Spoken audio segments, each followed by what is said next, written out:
Welcome to this Advanced Performance Podcast. I'm John Bullock, and with me today is Heather Wright. Hi. And today our podcast is a little bit different from normal, because today what we're going to do is just talk about something that's currently in the news.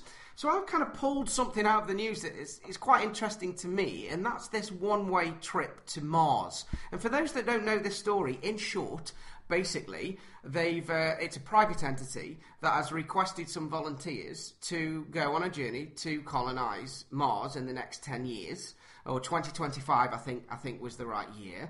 But it's a one-way trip.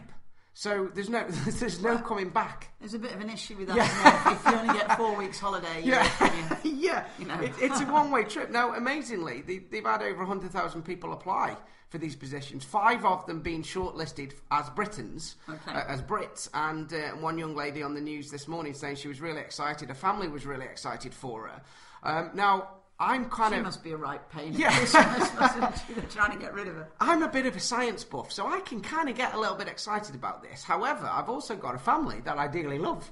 And for me, it was just about, if this is a one-way trip, what kind of thinking or what reasons might you have to want to go and do something like that? So I'm going to kind of throw that over to you, Heather. What's your thinking on this? Well, I think people want to be part of something bigger, don't they? I don't think it's just going to be full of sad people who kind of say, I'm not married and I don't get out much. But I think it's going to be people who want to be part of something bigger. Just as when Kennedy said, by whenever date we're going to put a man on the moon. Yes. That inspired a generation, didn't it? And lots of people think space travel is pointless when there's poverty and starvation in the world, and we could be spending our money on other stuff.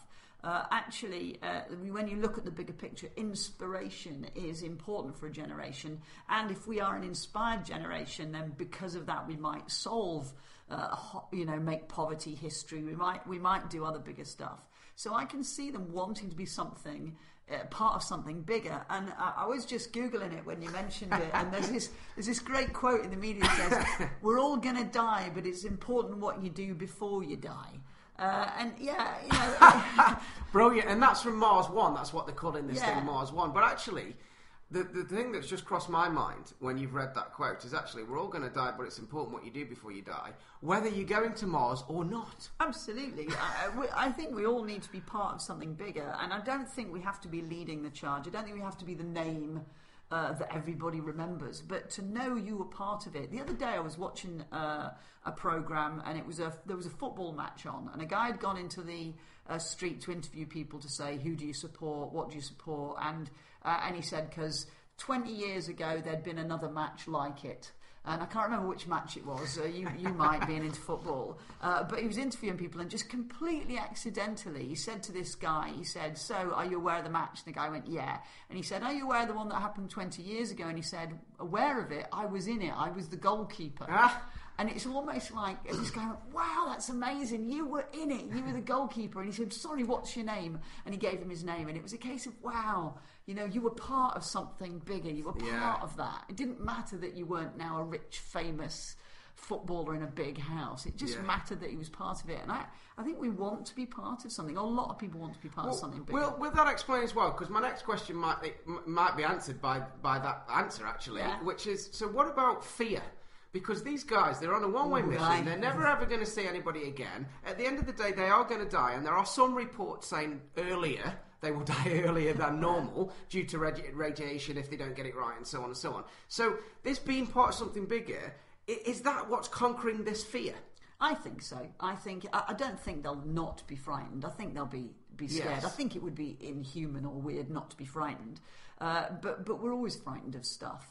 And it takes brave individuals to just step out and above that fear, but just to have that motivation that says, I am part of something amazing. I could potentially be one of the first people to arrive on Mars, or one of the first pioneers to move towards that. And if it's not me, then it's somebody else. But to just know you've done something bigger.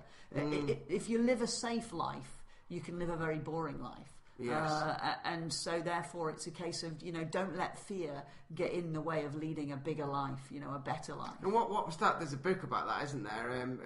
Feel the fear and do it anyway. There is. Susan Jeffers, I believe, has been going about 20 or so years, that, and it's a great book, and lots of people really, really love it. Fantastic. Okay, well, we've come to the end of the podcast. Okay. So to sum that up, I know it's a bit of a strange podcast on Mars, but maybe we can sum it up with a question to ask the listeners, which is maybe what's the bigger thing that you're part of? What's the thing that's going to help you overcome your fear? Absolutely. Thank you to you, Heather Wright. Thank you. And I've been John Bullock.